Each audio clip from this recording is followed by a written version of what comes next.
Programang ito ay rated SPG. Striktong patnubay at gabay ng magulang ang kailangan. Maaaring may masiselang tema, lengguwahe, karahasan, sexual, horror o droga na hindi angkop sa mga bata.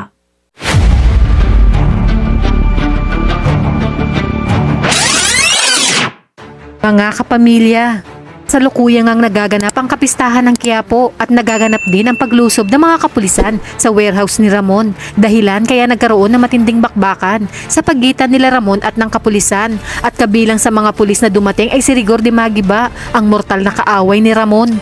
Inakala nga ni Ramon na magiging espesyal ang araw na ito dahil muli siyang babalik ng Quiapo kasama ang asawang si Mokang para ilibot sa lugar na kinalakihan ni Mokang.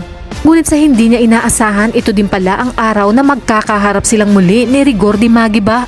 Hindi nga makapaniwala si Rigor dahil ang buong akala ni Rigor ay napatay na niya umano ang demonyong si Ramon na siyang dahilan ng bangungot sa kanilang pamilya. Sa kabilang banda, wala nga ding kaalam-alam si Rigor na may ginagawa na palang kababalaghan ang paborito niyang anak na si David dahil nakipagsabuatan nga ito kay Olga para paniwalain si Ramon na siya ang tunay nitong anak.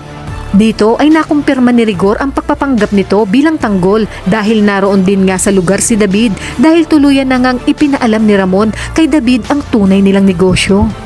Maya-maya pa muling babalik ng ospital ang grupo ni Supremo upang iligtas si Amanda.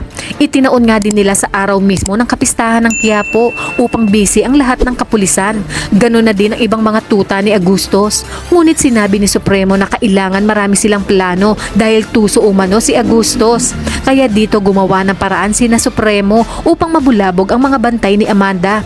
Nagpasabog nga sila Supremo upang may mangyaring kaguluhan sa ospital, at habang nagkakagulo ang mga tao at ang ibang bantay ni Amanda, dito nila isinagawa ang pangalawang plano na itakas si Amanda. Agad namang naitawag kay Agustos ang mga pangyayari sa ospital kaya dali-dali itong nagtungo sa ospital. Samantala nakita nga ni Mokang si Tess at Tinding sa Quiapo. Nung una ay humingi ng tawad si Mokang kay Tess, ngunit hindi nga napigilan ni Tinding ang bugso ng kanyang damdamin dahil sa sinapit ng apo niyang si Tanggol. Kaya napagsalitaan niya si Mokang ng hindi maganda. Wala ngang nagawa si Mokang kundi humingi na lang ng tawad sa nangyari. Habang ang mga magulang naman ni Mokang ay namigay ng ayuda sa kanilang mga kapitbahay bilang pasasalamat umano sa mga magagandang nangyari sa kanilang buhay.